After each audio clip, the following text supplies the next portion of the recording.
إن الحمد لله نحمده ونستعينه ونستهديه ونستغفره ونعوذ به من شرور أنفسنا وسيئات أعمالنا. من يهد الله فلا مضل له ومن يضلل فلا هادي له.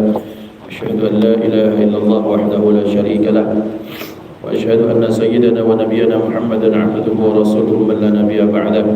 اللهم صل وسلم على سيدنا محمد مفتاح باب رحمة الله عدد ما في علم الله، صلاة وسلاما دائمين بدوام ملك الله وعلى آله وصحبه. اللهم رب اشرح لي صدري ويسر لي أمري واحلل عقدة من لساني يفقهوا قولي. سبحانك لا علم لنا إلا ما علمتنا إنك أنت العليم الحكيم. اللهم ارزقنا فهم النبيين وحفظ المرسلين وإلهام الملائكة المقربين. اللهم أغننا بالعلم وزينا بالحلم وأكرمنا بالتقوى وجملنا بالعافية. لا حول ولا قوة إلا بالله العلي العظيم. الحمد لله رب العالمين. نوينا التعلم والتعليم والتذكر والتذكير والنفع والانتفاع والإفادة والاستفادة والحث على التمسك بكتاب الله تعالى وسنة رسوله والدعاء إلى الهدى والدلالة على الخير ابتغاء وجه الله ومرضاته وقربه وثوابه سبحانه وتعالى. على هذه النية وعلى كل نية صالحة جميعا شاملة نافعة من خيرة الدنيا ونعم الآخرة وإلى حضرة النبي المصطفى محمد صلى الله عليه وسلم. سر الفاتحة. أعوذ بالله من الشيطان الرجيم. بسم الله الرحمن الرحيم. إياك نعبد وإياك نستعين صراط المستقيم صراط الذين أنعمت عليهم. Hadratul muhtaramin, para ulama, para fuqaha, para ketua-ketua masjid yang hadir pada hari ini, ikhwatal iman, Bapak Ibu, ayah bunda yang dimuliakan Allah, jamaah Masjid Ridha dan semuanya rahimani wa rahimakumullah. Alhamdulillah, bersyukur kehadirat Allah Subhanahu wa taala atas segala nikmat. Memuji kita akan kebesaran Allah Subhanahu wa taala dengan ucapan alhamdulillah wa syukurillah. Bersalawat kita kepada baginda Nabi Muhammad sallallahu alaihi wasallam dengan ucapan Allahumma shalli ala sayyidina Muhammadin wa ala alihi wa ashabihi ajma'in. Mudah-mudahan salawat dan salam pun Allah limpahkan kepada keluarga besar beliau, pada sahabat, pada tabi'in, pada umat dan masuk kita di dalamnya. Amin Allahumma amin. Bapak Ibu dimuliakan Allah Subhanahu wa taala, fa insyaallah pada pagi hari ini kita akan membahas satu bagian dari kitabul ilmi yang ini relevan, yang diambil dari kitab Ihya, yang ini relevan dengan kajian kita, yaitu kitab Tanbihul Mughtarrin yang dikarang Imam Abdul Wahhab Asy-Sya'rani. Bismillahirrahmanirrahim.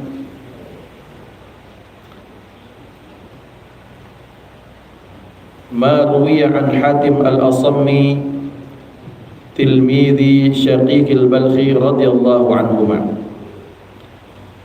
Ada satu riwayat yang diriwayatkan dari Imam Hatim al-Asam.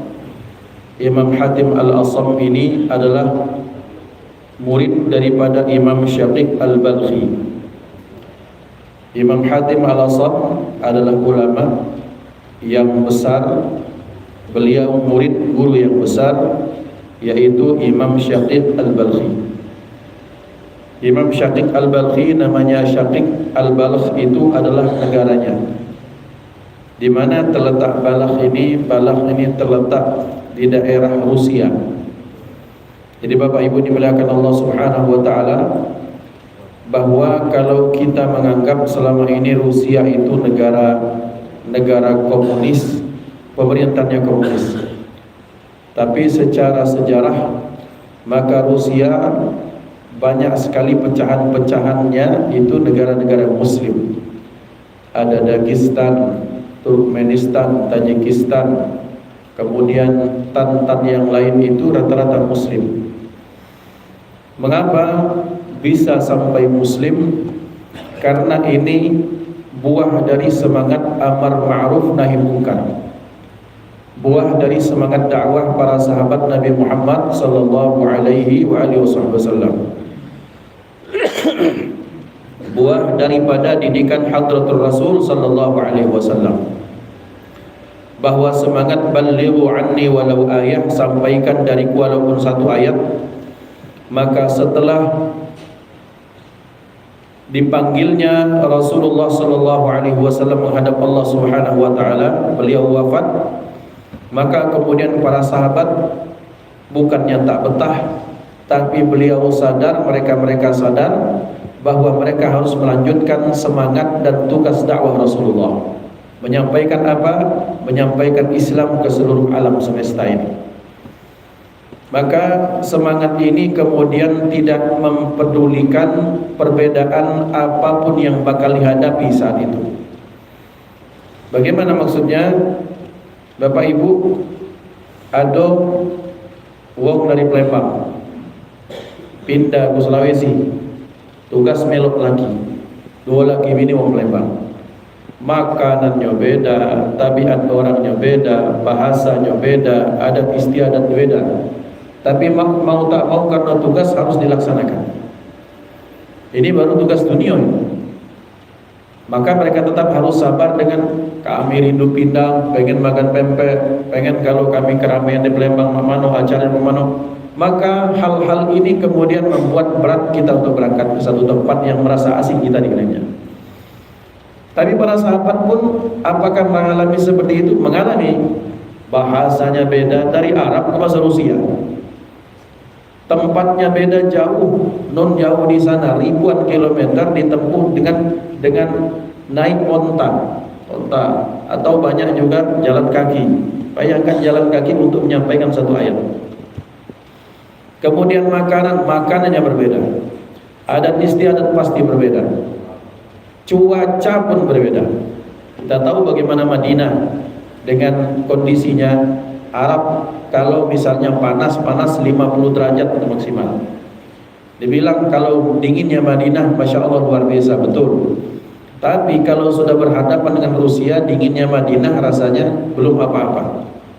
Madinah itu bisa sampai kalau Rusia itu bisa minus 15 derajat Celcius. Bahwa kami punya teman ini orang Australia bule. Kemudian dia masuk Islam. Ketika masuk Islam, ceritalah dia. Karena kami sering sebelum dia Muslim itu sudah sering dialog. Namanya Troy. Hobinya sama, hobi mancing.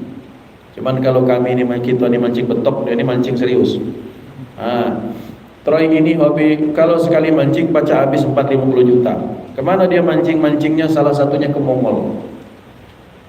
Ustadz katanya, kami di Mongol itu aku sampai ke Mongol tuh kuhitung minus 35 derajat Celcius di bawah nol. Ya kan waktu itu namanya orang barat biasa minum. Aku taruh minuman di luar di botol, sebentar bela jadi es batu. Aku kencing, katanya baju kencing itu jadi batu, keras jadi es batu. Dinginnya minta ampun. Nah ini kan berangkat karena hobi mancing. Ini sahabat berangkat bukan karena hobi, tapi karena ingin menyampaikan semangat dakwah Rasulullah sallallahu alaihi wasallam. Ada yang balik, tapi lebih banyak yang kemudian menetap dan meninggal di sana. Sampai kemudian dalam riwayat ada sahabat namanya Sa'ad bin Abi Waqqas, dalam satu pendapat beliau meninggal di Cina. Dan banyak sahabat-sahabat yang lain. Kemudian di satu tempat ada satu provinsi namanya Qina. Qina itu di Mesir, termasuk Sa'id, pedalaman Mesir. Maksudnya sekitar 6-7 jam dari Mesir kalau naik mobil. Qina ini banyak ditemukan makam para sahabat yang tak diketahui namanya. Artinya apa Bapak Ibu? Berangkat berkumpul di Madinah, mondok di Madinah, nyantren di Madinah.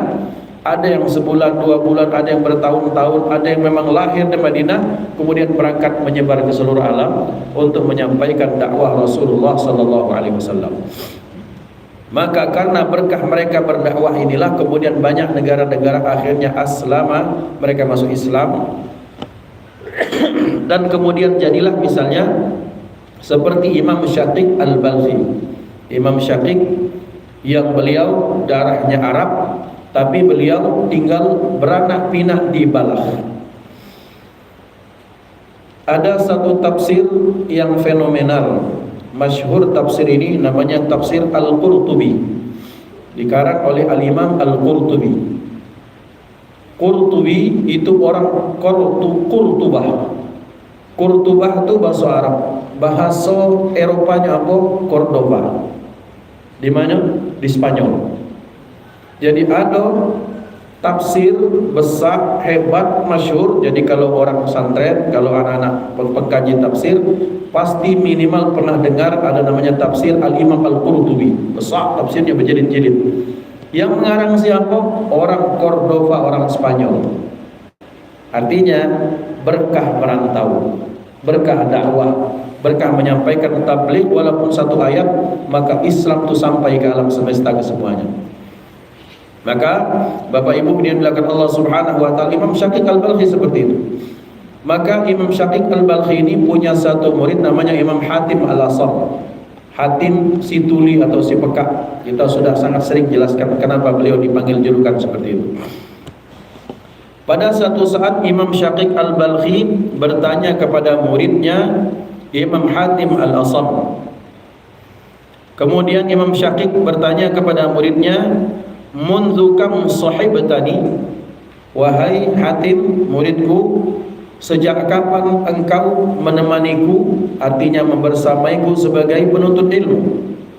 Maka berkata Imam Syaqiq, Imam Hatim, "Mundu 33 sanah." Guru, aku mengikuti Anda, menjadi murid Anda, menjadi santri Anda itu semenjak 33 tahun. Qala fama ta'allamta minni fi hadhil muddah. Wahai Hatim, selama 33 tahun ini apa yang kau dapat dari belajar dengan aku? Qala thamaniya masaila. Guru, selama 33 tahun aku dapat 8 poin. Atau gurunya anak dikit dapat belajar 33 tahun, kemudian dapatnya cuma 8. Maka berkata Imam Syaqiq Al-Balkhi, "Inna lillahi wa inna ilaihi raji'un." Wahai Hatim, musibah ini. Ente belajarnya lama, dapatnya cuma 8 perkara baik. Oke, kata beliau. Apa yang 8 perkara itu yang kau dapat dariku, yang kau duduk mulazamah dengan aku selama 33 tahun itu? Tak sedikit, 33 tahun itu, 33 tahun dikali 12 dikali 360-an hari. Berapa puluh ribu hari kau lewati denganku, engkau cuma dapat 8 hal itu. Maka beliau menjawab, "Ya Ustaz, lam ata'allam ghairaha wa inni la uhibbu an ukadziba atau la uhibbu an akdziba." Wahai guru, benar dalam 33 tahun ini aku dapat 8 hal dan aku tak mau berbohong. Cuma 8 yang aku dapat. Oke, kata gurunya. Sekarang apa 8 perkara yang kau dapat dari aku selama 33 tahun itu? Maka kemudian qala Hatim, berkata Hatim, yang pertama, "Nawartu ila hadzal khalqi fara'aitu kulla wahidin yuhibbu mahbuban fahuwa mahbubihi ilal qabri." Aku lihat makhluk ini, maksudnya manusia, aku melihat manusia, maka aku lihat setiap orang di antara manusia tersebut ia punya kecintaan, baik dia cinta orang maupun cinta sesuatu yang dia cintai. Fahuwa ma'a mahbubihi ilal qabri, dan dia bersama yang ia cintai itu sampai ke kubur. Fa idza wasala ilal qabri faraqahu, tapi manakala sampai ke kubur mereka berpisah satu sama lain.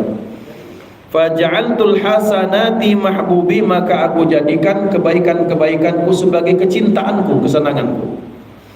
Fa idza dakhaltul qabra dakhala mahbubi ma'i, maka apabila aku masuk kubur, maka kecintaan kesayanganku itu masuk kubur bersamaku. Faqala ahsanta ya Hatim, maka Imam Syaqiq Al-Balkhi berkata, "Bagus Hatim, jawabanmu benar." Ikhwan dimuliakan Allah Subhanahu wa taala. Imam Hatim Al-Asam mengingatkan kepada kita semua bahwa tidak ada di muka bumi ini kecuali setiap orang punya kesenangan masing-masing. baik kesenangan kecintaannya itu berupa manusia, baik kesenangan kecintaannya itu berupa yang bukan manusia. Apakah benda, apakah hobi, apakah kendaraan, apakah kalau bahasa kita tuengonan, apakah rumah. Oh Ustaz, dia tidak hobi di rumah, ada yang hobi dengan betino, misalnya, na'udzubillah. Dah hobi dengan yang itu, dia hobi main burung, ada segala macam burung. Dah hobi di burung, ngumpul ke ikan hias. Ada itulah kehobian kita masing-masing. Ustaz kujingok, dia itu dah hobi, pasti ada, minimal melamun hobinya. Ya kalau dimuliakan Allah, ada kalau kesenangan, maka orang tersebut dengan kesenangannya nanti sama-sama sampai ke kubur. Dan kalau sudah dikubur, maka mereka terpisah. Sang suami yang sangat cinta pada istri, ada ini wajah-wajah suami yang cinta semua dengan istrinya, Masya Allah. Amin Allahumma amin. Nah, mau tak mau ketika sampai ajal sampai, maka yang mencintai dan dicintai sampai ke kubur.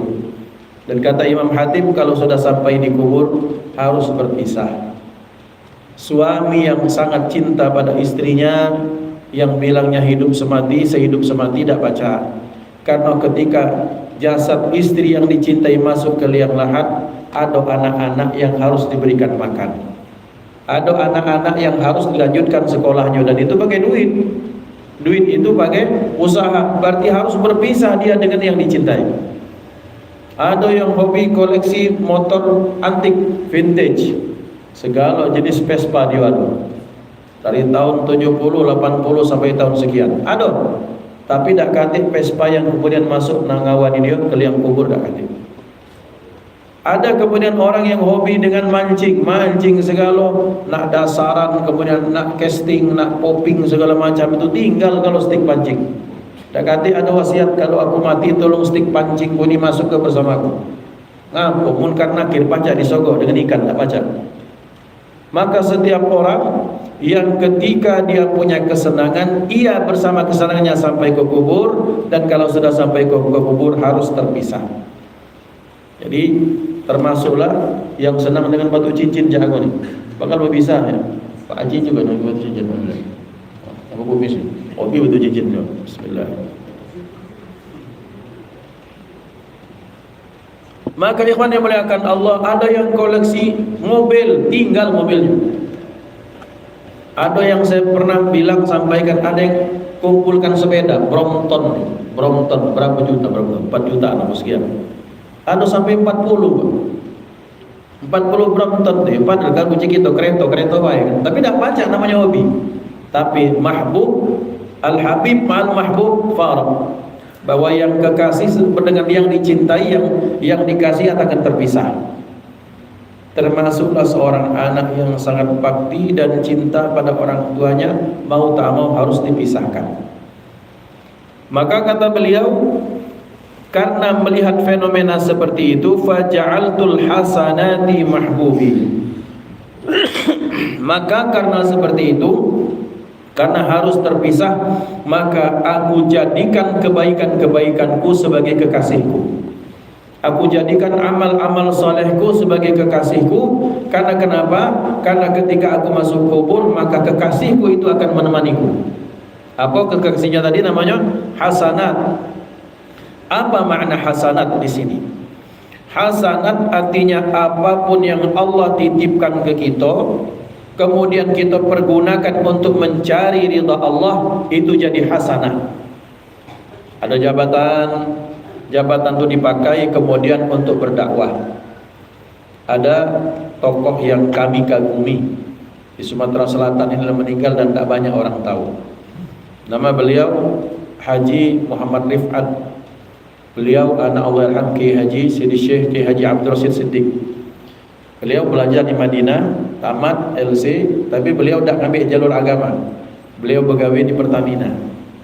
Dan sampai puncaknya beliau kepala saat itu, namanya kepala personalia Pertamina Pusat.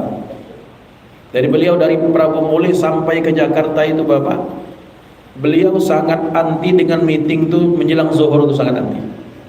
Kata beliau, tak boleh ada rapat kalau menjelang zuhur. Kalaupun zuhur berhenti dulu rapat, kita sholat habis itu lanjut. Siapapun direksinya, beliau tetap kalau jam asar tak boleh meeting. Kalaupun harus rapat meeting, berhenti dulu kita sholat. Yang non muslim tunggu, kami nak sholat. Ini namanya menjadikan jabatan sebagai lahan hasanah, lahan kebaikan. Karena ngapa? Karena kalau sudah bos orang dia takut.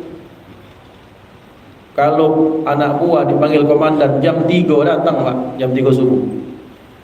Maka kalau yang jadi komandan-komandan ini, manfaatkan kekomandanan Anda, kebosan Anda, kelideran Anda, kesiapaan kita pakai untuk dakwah, untuk mengarahkan amar ma'ruf nahi munkar. Itu akan jadi hasanah. Yang kedua, hasanah berupa harta. Maka harta apapun jikalau dipakai untuk kebaikan jadi hasanah. Maka Bapak Ibu, orang yang berharta kalau dia calak itu surgonya tinggi. Wong soge kalau calak itu pahalanya banyak. Tapi dengan syarat dia juga tetap melaksanakan kewajiban. Mana contoh ini? Masjid Ridho. Masjid yang maaf pantat kita ada di pucuknya.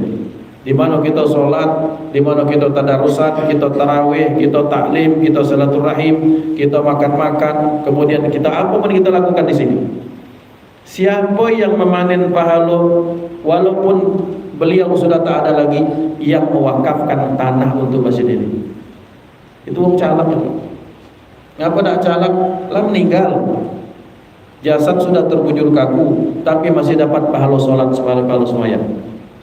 Sudah meninggal, mulut ini sudah terkunci, tapi tetap dihitung sebagai orang yang tetap berzikir kepada Allah karena memfasilitasi orang untuk beribadah dengan mewakafkan tanahnya.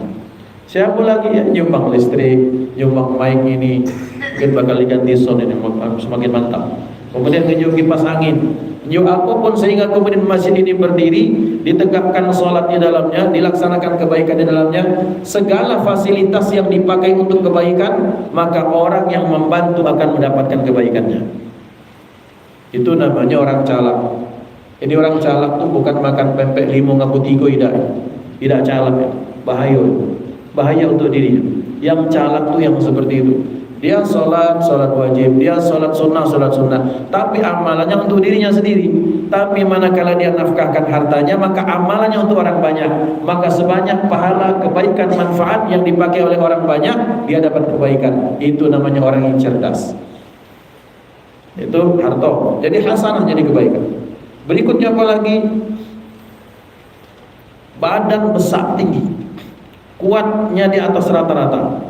Dia pakai badannya, kekuatannya, waktunya dipakai untuk berkhidmat ke masjid, bantu orang banyak. Dia punya otak nih, dia punya otak tuh tak seperti orang banyak. Jadi kalau ngatur ini keuangannya tuh keren, yang sat jadi. Bikin apa? Bikin perkumpulan amal kematian, ajak silaturahim, ngajak misalnya kita, ayo kita arisan kurban misalnya. Itu adalah orang yang mempergunakan apa yang dititipkan Allah untuk kemaslahatan dan kebaikan. Itu jadi hasanah, dan seluruh itu akan masuk ke kubur bersama kita. Mana dalilnya? Inna suratan minal Qur'ani 30 ayatan syafa'at li sahibiha wa jadalat rabbaha hatta adkhalahu al-jannah aw kama qala Rasul. Ada satu surat di dalam Al-Qur'an sejumlah 30 ayat yang dia memberi syafaat kepada yang membacanya. Dia akan berargumentasi dengan Allah pada hari kiamat sampai kemudian Allah masukkan orang tersebut ke dalam surga. Surat itu surat Al-Mulk, surat Tabarak. Maka orang yang baca Tabarak, surah Al-Mulk, nak pagi kah, nak siang kah, nak malam kah, pertamanya misalnya sebelum tidur, kalau dia hafal, maka kemudian dia amalkan, maka surat ini akan dikatakan dalam kitab Ad-Darul Akhirah karangan Imam Syekh Mutawalli Asy'arawi. Ketika ini orang masuk ke liang kubur, sebelum datang munkar nakir, datanglah ini makhluk yang menjelma. Wajahnya rupawan, aromanya wangi, bajunya bagus. Datangnya itu mendatangkan ketenangan. Ya kita dewean, datang wong lemah nyingoknya kan tenang. Ketika ditanya siapa kamu, aku adalah surah Tabarak yang engkau baca. Dalam riwayat yang lain, aku adalah amal-amal selama di dunia. Berarti ya ikhwan, orang yang beramal maka amalnya itu akan menjelma menjadi penampakan, tergantung. Kalau amalannya baik, penampakannya baik di alam barzakh. Kalau amalannya nak maling baik, nak nganggu orang, berriba, nak nyopet, nak nganggu segalanya kehidupan orang, ya dia buruk. Ada juga kawan tapi buruk. Wajahnya bopengan, bernanah, korengan, pakai baju lusuh, datangnya tuh nambah seram. Ketika ditanya siapa engkau, aku adalah amalmu selama engkau hidup. Maka ikhwan dimuliakan Allah, berarti nak memperbagus kawan di alam barzakh, perbagus amal kita selama hidup. Nah ini kata Imam Hatib Al-Asam, aku melihat bahwa betapa banyak ada orang yang mencintai yang dia cintai entah manusia maupun bukan. Tapi ketika sampai kubur mereka berpisah. Karena melihat fenomena itu, maka aku jadikan kekasihku adalah kebaikan-kebaikanmu. Karena kalau aku masuk kubur, kekasihku itu pun akan menemaniku dalam kubur. Bagus, kata Imam Syakir Al-Balghi. Yang kedua kata beliau, famatsaniyatu, yang apa yang kedua? Maka Imam Hatim menjawab, nazartu fi qaulillahi azza wa jalla, aku melihat firman Allah, aku membaca firman Allah Ta'ala, a'udzubillahi minasyaitonir rajim, wa amma man khafa maqama rabbih wa nahan nafsa 'anil hawa fa innal jannata hiyal ma'wa. Dan adapun siapa saja yang khaf, takut dengan kedudukan Tuhannya di depan dirinya, dan dia menahan nafsunya dari hawa keinginan-keinginan, maka sesungguhnya surga adalah tempat kembalinya.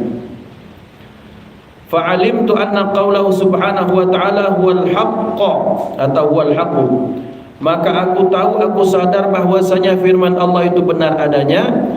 Fa'ajhattu nafsi, maka aku paksakan diriku fi daf'il hawa, untuk menolak hawa nafsu yang buruk, hatta istaqarrat ala ta'atillah, sampai kemudian ia merasa nyaman dalam ketaatan kepada Allah. Bapak Ibu dimuliakan Allah, beliau menerangkan kepada kita bahwasanya beliau membaca ayat, siapapun yang takut dengan maqam rabbih. Kata maqam artinya kedudukan Allah di depan dirinya atau kedudukannya di depan Allah. Orang yang sadar siapa dirinya, tahu siapa dirinya, sadar siapa dirinya, bahwa dia adalah makhluk yang tak berdaya, sebagaimana Allah firmankan, antumul fuqara, wahai manusia kalian adalah orang fakir semua di depan Allah. Mana bukti fakirnya?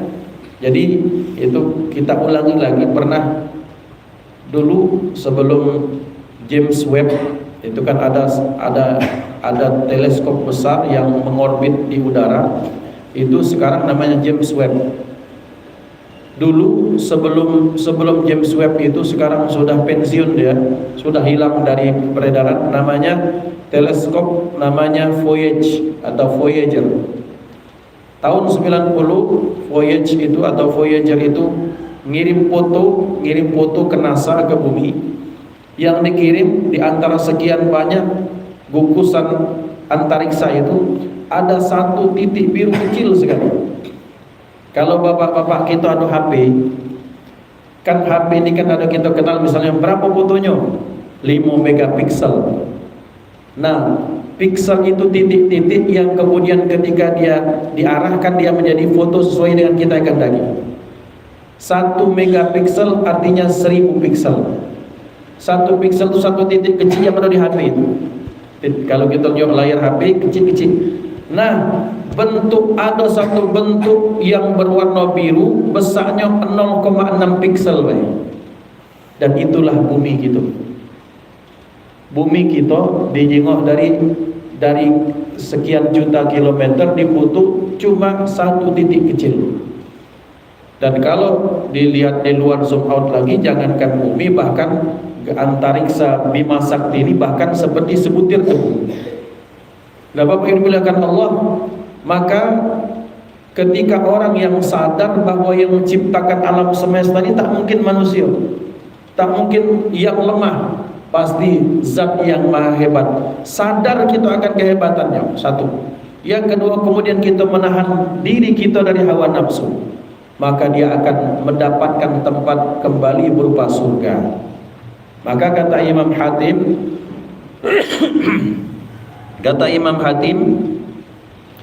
gara-gara ayat ini maka wahai Tuanku, wahai guruku, aku memaksakan diriku, kemudian aku melatih hawa nafsuku, sampai kemudian hawa nafsu itu merasa nyaman dalam melaksanakan taat kepada Allah Subhanahu wa taala. Bapak Ibu dimuliakan Allah, di antara sifat nafsu yang ada pada kita ini masing-masing, dia tak menyenangi kebaikan. Misalnya, antara sekarang diajak makan-makan, sekarang diajak kumpul ngaji, secara sederhana, wong milih makan. Oh tidak Ustaz, kami ini senangnya ngaji. Itu kan kadolah sering pengajian lah, menyadarkan diri. Tapi secara umum kita jengok di sini ada pengajian, di situ maaf ada pesta, orang datangkan artis, pasti yang itu lebih ramai. Karena memang hawa nafsu itu seperti itu, ingin menyenangkan sesuatu, menyenangi sesuatu yang menyenangkan dirinya.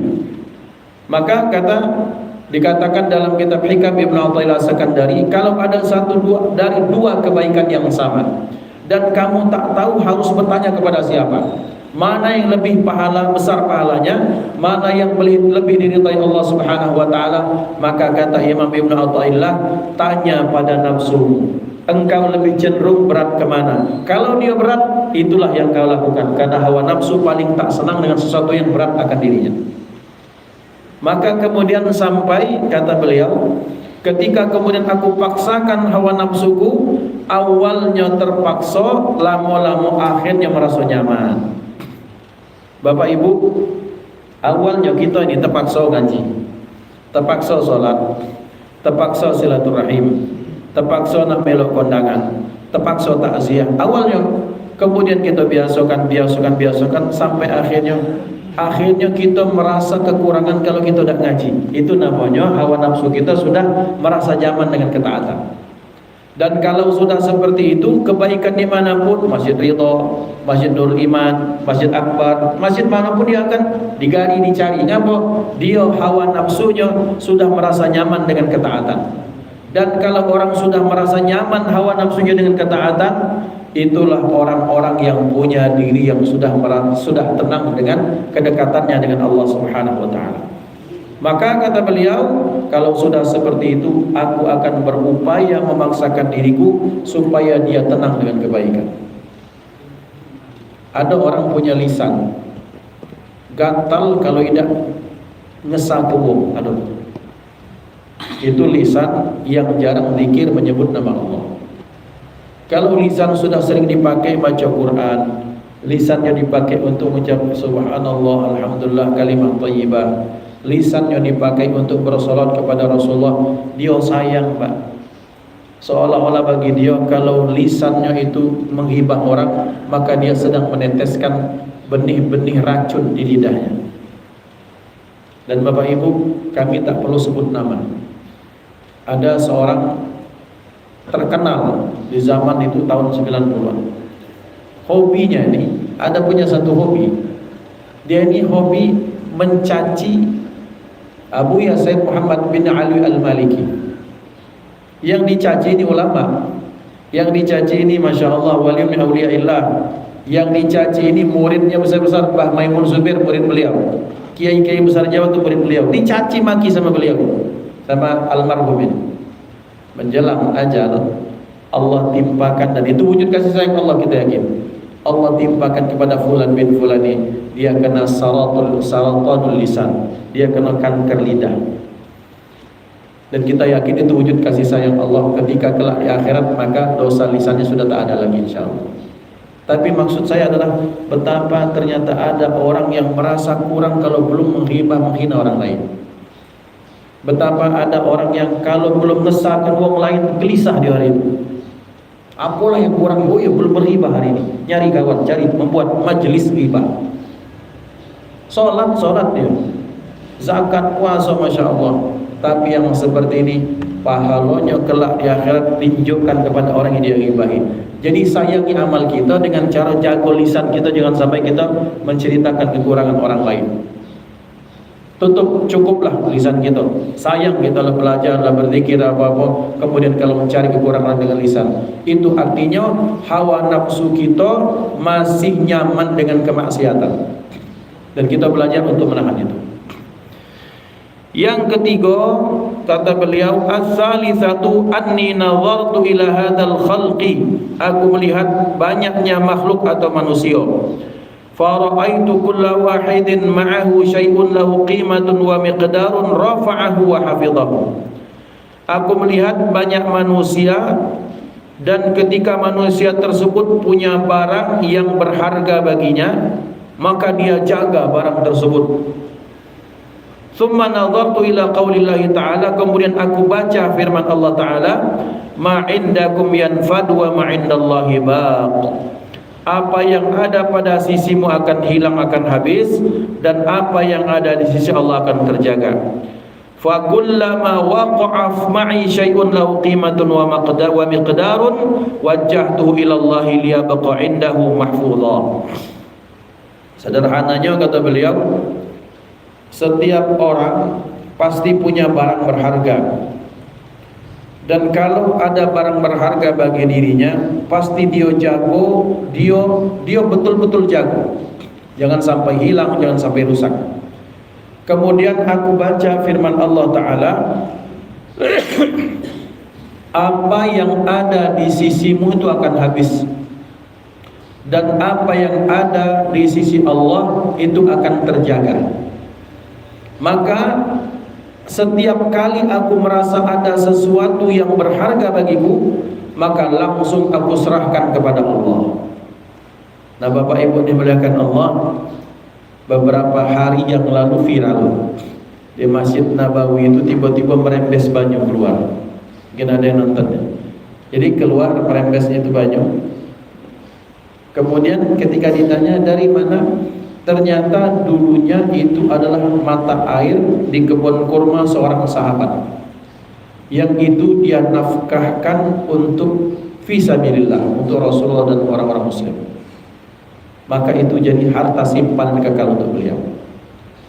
Kemudian pada satu saat yang lain di tempat yang sama, karena Madinah itu kan banyak kebun kurma, dan seperti kita pernah bahas, kurma ini nyimpan air, nyimpan banyu, dia menahan air. Jadi kita lihat betapa di padang yang tandus gersang tumbuh kurma, sementara kurma segar itu kan berair, Pak. Dari mana uji kita banyaknya? Dari akar yang menghujam ke bawah. Maka untuk tanah itu kurma itu bagus, beda dengan sawit. Maka satu saat di Madinah itu ada sumber air, di situ banyak ada kebun kurma yang keluar mata air, milik orang Yahudi. Dan orang butuh dengan air. Ini orang Yahudi jual banyu itu tidak tanggung-tanggung mahalnya. Maka dilobi-lobi oleh Sayyidina Utsman bin Affan, berapa harga sumurmu itu aku beli? Tidak dijual. Berapa harganya, taksirannya? 1 miliar. Kalau kau jual 1 miliar, aku beli 10 miliar. Akhirnya Yahudi dengan 10 miliar itu akhirnya tergiur. Yahudi tetap Yahudi, dia leceh. Katanya kalau begitu kita bagi 2. Ku jual 10 miliar tapi ada hari-harinya. Senin, Rabu, Jumat untuk kamu, selebihnya untuk aku. Oke, kita sepakat. Diterima oleh beliau. Kata Sayyidina Utsman bin Affan, Senin, Rabu, Jumat hari sumurku, ambil air pada hari tersebut. Akhirnya Yahudi tidak dapat duit karena hari Selasa, hari Kamis, hari Sabtu tidak ada yang beli. Maka akhirnya kata Yahudi, tambahkan duit dan dijualkan. Maka oleh Sayyidina Utsman bin Affan itu dinafkahkan fisabilillah.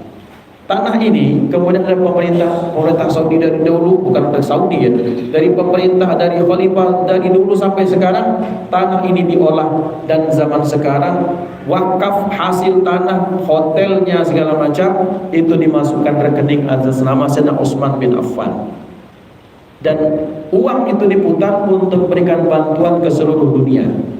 Jadi ikhwan yang dimuliakan Allah, ini yang dikatakan Al-Imam Hatim Al-Asam, apa yang ada di sisi kita bakal habis, tapi apa yang dititipkan kepada Allah fisabilillah itulah yang akan kekal. Maka berarti kalau orang pengen hartanya kekal, sebanyak-banyak dia keluarkan untuk agama Allah, untuk membantu fakir miskin, untuk menyekolahkan anak-anak yang yatim misalnya, maka itu akan menjadi sesuatu yang kekal. Hadanallahu wa iyyakum ajma'in, usikum wa nafsi bittaqwallah. 3 hal ini yang telah kita bahas, fa insyaallah akan kita bahas yang sisa berikutnya biidznillah. Mohon maaf atas kesalahan, kepada Allah kita menampun. Mari kita sama-sama tutup dengan sama-sama berdoa. A'udzubillahi minasyaitonirrajim. Bismillahirrahmanirrahim. Alhamdulillahirabbil alamin. Allahumma shalli ala sayyidina Muhammad wa ala alihi washabbihi wasallim taslima. Allahumma ij'al jam'ana hadha jam'an marhuma wa tafarruqana bi ba'dihi tafarruqan ma'suma wa la taj'al fina wa la minna wa la ma'ana syaqiyan wa la matrudan wa la mahruma. Allahumma hdina bi hudak waj'alna mimman yusari'u fi ridha wa la tuwallina waliyan siwa wa la taj'al man khalafa amraka wa 'asak wa hasbunallahu wa ni'mal wakeel. ربنا آتنا في الدنيا حسنة وفي الآخرة حسنة وقنا عذاب النار وصلى الله على سيدنا محمد وعلى آله وصحبه وسلم والحمد لله رب العالمين. تقبل الله منكم منا ومنكم تقبل ya karim. Mohon maaf atas kesalahan, kepada Allah kita menampun. Kita tutup dengan hamdalah, alhamdulillahirabbil alamin. Wassalamualaikum warahmatullahi wabarakatuh. Alhamdulillah.